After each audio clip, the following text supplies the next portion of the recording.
Bonjour à tous, j'espère que vous allez bien. Aujourd'hui, on se retrouve pour l'épisode 90 de Over the Results. Déjà, je tiens à m'excuser, cette vidéo sort plus d'une semaine après Battleground. J'ai sorti l'épisode 90 qui était en fait le 89 la semaine passée, consacré à WrestleMania 20, je crois. Mais en fait, j'étais en vacances, ça s'est fait spontanément. J'ai décidé de faire avec ma copine un tour de l'Italie, donc ça m'a pris une semaine. Je suis rentré hier, j'ai regardé le show aujourd'hui et je vous fais la review donc le lundi même, comme si le show avait eu lieu hier soir pour moi. Donc je tiens à m'excuser pour tout ça. Donc je sais que les gens n'aiment pas regarder des reviews de pay-per-view lorsqu'il y a eu un Raw et un SmackDown entre. Il faut savoir que j'ai regardé les résultats sur info-lutte.fr et que j'ai regardé Raw et SmackDown. Donc je m'étais un peu spoilé le pay-per-view. Mais je n'ai regardé aucune image du pay-per-view. Donc je savais par exemple que Kali avait fait son retour. J'en parlerai à la fin pour dire ce que j'en pense. Je savais tout ce qui allait se passer, les changements de titre, les résultats, je savais tout, mais je n'avais regardé aucune image. Je m'étais gardé cette surprise-là pour aujourd'hui, et donc je vais vous analyser ce show-là dès maintenant. Voilà, le premier match, les New Day battent The Usos pour devenir les nouveaux champions par équipe. Dans un excellent match d'ouverture, j'ai marqué franchement un rythme génial, une ambiance incroyable, les lutteurs sont extrêmement bons. Et on en a un vraiment particulier qui est bon, c'est Xavier Woods, qui a fait, je pense, le match de sa vie. Il en a repris des prises de finition, il s'en est repris même des prises classiques. Il a toujours été là, il a sauvé Kofi Kingston aussi d'un tombé vers la fin du match. Et donc c'est lui qui a fait le tomber sur un des frères. Et donc les New Day deviennent les nouveaux champions par équipe de SmackDown et sont les premiers à devenir et à la fois les champions de Raw et les champions de SmackDown, vu qu'ils ont été, ils ont eu officiellement les titres par équipe de Raw à la fin de leur long règne, si on peut dire ça comme ça. Parce que sinon, le premier à avoir fait ça, c'est Heath Slater, qui avait déjà eu le titre par équipe de Andy Mero, anciennement avec l'ancien design, avec Justin Gabriel. Et les Usos avaient très bien eu déjà le titre, ces titres par équipe de Raw là. Mais depuis qu'ils s'appellent titre par équipe de Raw, les New Day sont les premiers à les avoir eu, les deux. Donc ça me fait très plaisir, je suis quand même un petit peu déçu que le règne des Usos se termine, mais j'ai trouvé le match très très bon. Et c'est pour moi le match de la soirée, c'est pour ça que j'ai mis un 9,5 sur 10. Deuxième match, Shinsuke Nakamura bat Baron Corbin par disqualification après que Baron Corbin ait mis un coup de pied, une talonnade dans les parties intimes de Nakamura. Sinon au niveau du match, j'ai marqué que le match était correct mais un peu lent quand même, principalement à cause de Corbin, mais on a l'habitude maintenant qu'il n'impose pas un rythme très rapide. J'ai marqué grosse domination justement de ce dernier dans la première moitié du match, puis ça s'équilibre vraiment sur la fin. Le match est quand même bien mieux sur la deuxième partie que sur la première à mon sens. Et Nakamura allait finir le match, et là il y a la talonnade qui est arrivée, donc disqualification. Donc justement, contre Baron Corbin, finalement il y aurait un match retour, et ça c'est l'avantage de faire la review une semaine après. Il y a eu un match retour à SmackDown, match qui a été remporté par Nakamura. Donc on va dire que la rivalité est terminée. Et j'ai marqué l'après-match, où on voit Baron Corbin attaquer Shinsuke Nakamura. Ça permet à Corbin de ne pas forcément être décrédibilisé vu qu'il a la mallette, et à Nakamura de ne pas avoir sa première défaite. Donc c'est assez intelligent, mais le finish est quand même dégueulasse. Je ne supporte pas ce genre de fin. Disqualification gratuite comme ça, pour moi, ça ne doit pas avoir lieu en pay-per-view. Sinon, j'ai marqué que c'était plus ou moins correct. Donc j'ai mis la note de 6,5 sur 10.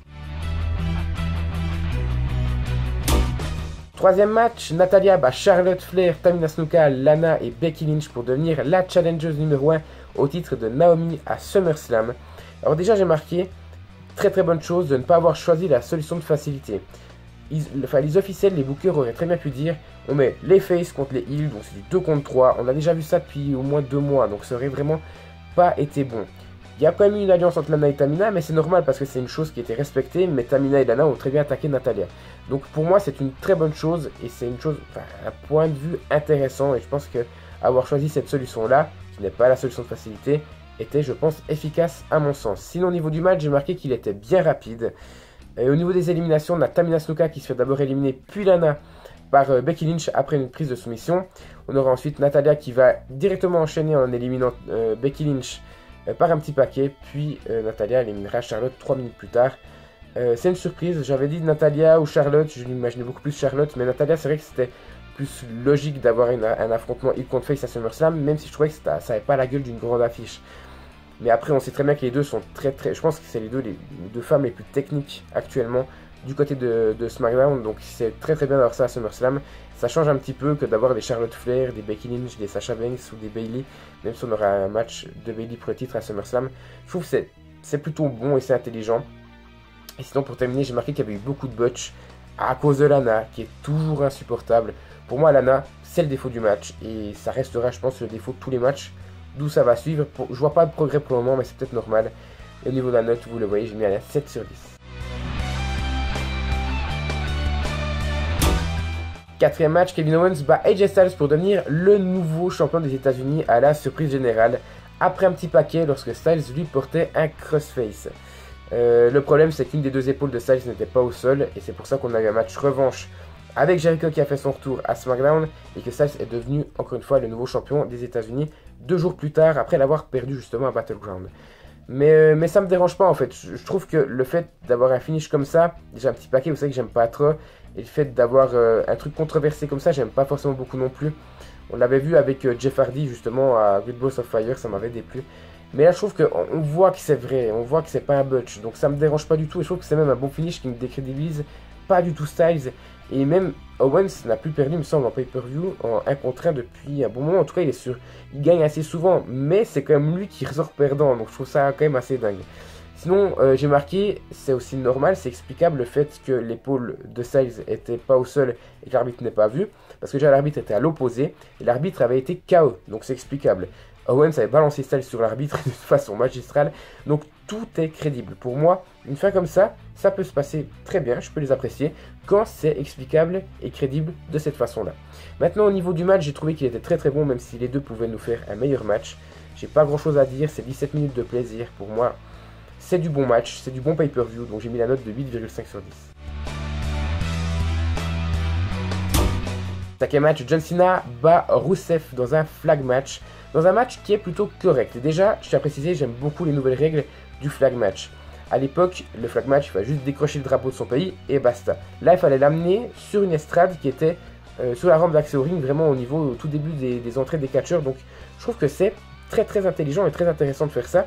Ça rajoute quelque chose de bon, et moi qui n'étais pas forcément hypé par ce match-là, ben, je l'ai été directement quand j'ai appris la stipulation qui avait été modifiée. Maintenant, concernant le match en lui-même, je trouve que les deux lutteurs ont vraiment beaucoup trop surjoué sur le fait déjà que Cena et Rusev devaient prendre les drapeaux. Enfin, j'aime pas ce genre de choses, et on va en parler aussi. C'est souvent le cas dans les Steel Cage et dans le main event, on va en parler aussi. C'est ce qui me dérange, c'est beaucoup trop surjoué, c'est on prend notre temps pour aller décrocher le drapeau.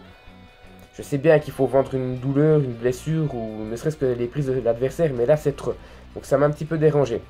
Maintenant, et encore d'autres problèmes, c'est Cena qui se cache derrière l'estrade bulgare, quoi.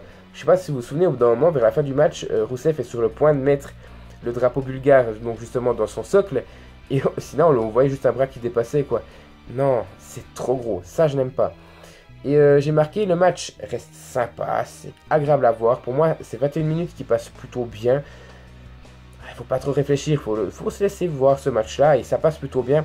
Et j'ai marqué dommage aussi, au bout d'un moment, quand Cena arrive sur la rampe, il y a son côté en fait qui s'illumine avec son drapeau, et pas celui de Rusev quand il arrive avec le drapeau de la Bulgarie. C'est des effets visuels, mais ça m'a un petit peu dérangé.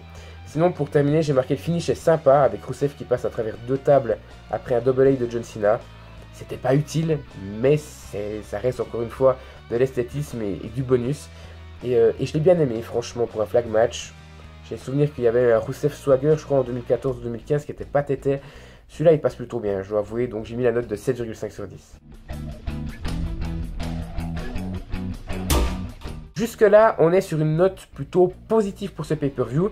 Et on a ce match-là, donc la suite, Sami Zayn bat Mike Kanellis, dans un match assez moyen. Déjà, ça dure que 7 minutes. Pour deux lutteurs de leur talent, pour moi, il fallait leur laisser au moins, allez, 12 minutes. Pour moi, ça aurait été le minimum. Maintenant, j'ai marqué le rythme horrible à cause des interventions de Maria. Ça me saoule vraiment. Autant j'aime les interventions, souvent, ça me donne du peps. Là, ça pète le rythme, c'est horrible. Et sinon, oh là là, alors j'étais plutôt hypé par leur début. L'histoire de pouvoir de l'amour, ça pouvait donner quelque chose de bien. Là, c'est cucu, c'est niais à souhait, je déteste ça. Et j'ai marqué quel booking de merde pour Mike Kanellis. C'est quand même... Je sais pas, déjà, on va parler de sa tenue. À quel moment on donne une tenue pareille à un des lutteurs qui était considéré comme l'un des meilleurs sur le circuit indépendant avant son arrivée à la Global Force Wrestling et actuellement à la WWE. Pour moi, c'est une honte de mettre un catcheur comme ça dans une situation aussi ingrate. Je suis désolé. Pour moi, il mérite une chance au titre des États-Unis, par exemple. J'imagine très très bien un Styles contre Mike Kanellis où il n'a pas cette gimmick-là, quoi. Donc ça me saoule. Sinon, j'ai marqué pas grand chose à dire. Une victoire qui fait du bien pour Zayn, mais le match est pas ouf. J'ai mis 4,5 sur 10. Et enfin, le main event, Jinder Mahal bat Randy Orton pour conserver son titre de la WWE après l'intervention et le retour du Great Khali qui vient attaquer Orton. Je vais parler du retour de Khali plus tard. J'ai marqué le match est assez sympa à regarder, tout comme le flag match en fait. C'est un match qui ne propose pas franchement grand chose en matière in-ring, mais la stipulation suffit à elle-même. Donc moi ça me plaît plutôt bien. J'ai marqué la première partie sur le ring est un peu trop axée sur l'ouverture des portes. Vous savez que j'aime pas du tout cette stipulation. Le fait d'ouvrir une porte d'attendre 60 secondes, c'est inutile. Imaginez une seule seconde qu'il y a des deux lutteurs passent une des portes. Au bout de la 15e seconde, il en reste 45 et son adversaire peut très bien passer au bout des 45 secondes. Et imaginez même qu'il passe après la première ou deuxième porte. Ben, l'adversaire pourra toujours ouvrir la 3e ou la 4e porte. Donc cette stipulation pour moi est totalement inutile. Donc j'aime pas du tout cette stipulation. Et au bout d'un moment, on a Randy Orton qui va ouvrir la dernière porte et faire un RKO sur Jinder Mahal. Avec la douleur, Orton va rester par terre et on a l'intervention des Singh Brothers qui étaient sous le ring qui viennent et qui permettent à Mahal, il le tire et de lui permettre de s'échapper de la première structure et la porte va se refermer à zéro, donc juste sous le nez de Randy Orton. A partir de là, ça devient intéressant parce qu'on a une deuxième partie qui est très intéressante. J'ai jamais vu le premier match Punjabi Prison entre Big Show et Undertaker. Je crois que c'est l'Undertaker qui l'avait gagné. Mais j'ai vu le deuxième match entre Khali et Batista. D'ailleurs, la review est disponible sur la chaîne. Et en fait, la deuxième partie, là où Khali avait déjà passé la première structure, mais ça s'est passé très très vite. Il n'y a pas vraiment eu beaucoup de temps. Ça s'est passé peut-être quoi en 1 ou 2 minutes. Il n'y a pas eu de combat entre les deux cages. Tandis que là, ça a duré bien 10 minutes. Et pour moi, je trouve que c'est très très intéressant parce qu'on se retrouve à du 3 contre 1 entre les deux cages sur une surface qui est plutôt brutale, dure, difficile à vivre. Parce que c'est le sol, à même le sol, tandis que la première partie c'était vraiment sur le ring. Donc j'ai vraiment trouvé ça très très bien. Ensuite, je me suis dit, à quel moment en fait on voit un des frères qui passe par une ouverture de la cage en fait, entre les barreaux tout simplement. Et je me suis dit, est-ce que Orton ou Mahal ne peuvent pas le faire ça? Dans le sens où, vous allez me dire, oui, alors les Singh Brothers sont très très fins, sont pas très grands, mais il y avait quand même assez d'espace. Et je me dis, est-ce que l'ouverture entre les barreaux, entre les 4 barreaux, sont les mêmes partout? Et est-ce que Orton ou bien quelqu'un d'autre n'aurait pas pu justement, même Mahal, n'aurait pas pu passer justement comme l'un des frères, comme des frères Singh l'a fait, justement avant de tomber à travers la table des commentateurs. D'ailleurs, c'est le spot du match, et je pense du pay-per-view même. Donc ça, c'était ma petite question, n'hésitez pas à y répondre en commentaire. Et ensuite, on a l'intervention du Great Khali. Et là, j'ai adoré. Et oui, je vous surprends peut-être. J'ai adoré parce que je pense que Khali déjà n'a pas eu de retraite fixe. On a eu un Khali qui a joué dans le film du Marsupilami. Mais avant ça, on ne sait pas vraiment quand il s'était arrêté. Et on va dire Khali, c'est un des plus mauvais lutteurs que la WWE n'a jamais vu dans son histoire.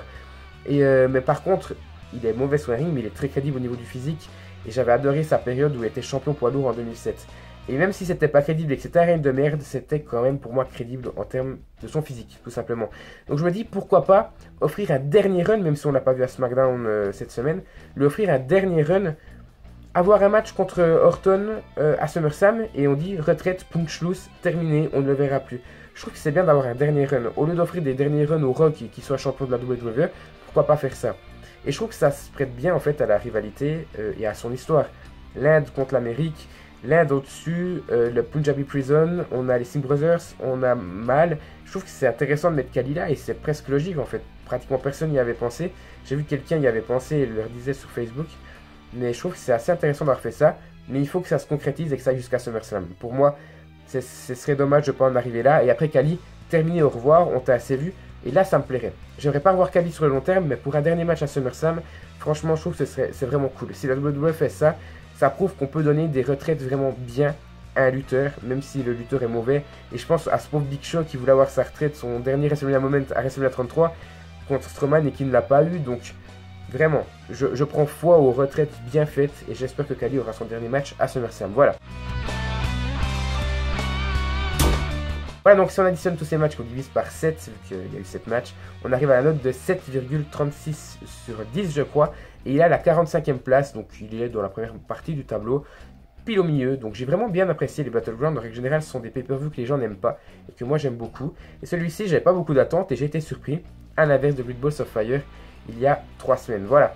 Bref, n'hésitez pas à me dire ce que vous en avez pensé dans les commentaires, à me mettre un like ou un dislike en fonction de si vous avez aimé le pay-per-view ou non. Et à vous abonner si ce n'est pas encore fait, je le répète encore une fois, on s'approche des 2000 abonnés. Donc je vous remercie encore une fois d'avoir suivi cette vidéo et on se retrouve tout bientôt pour la suite de la chaîne.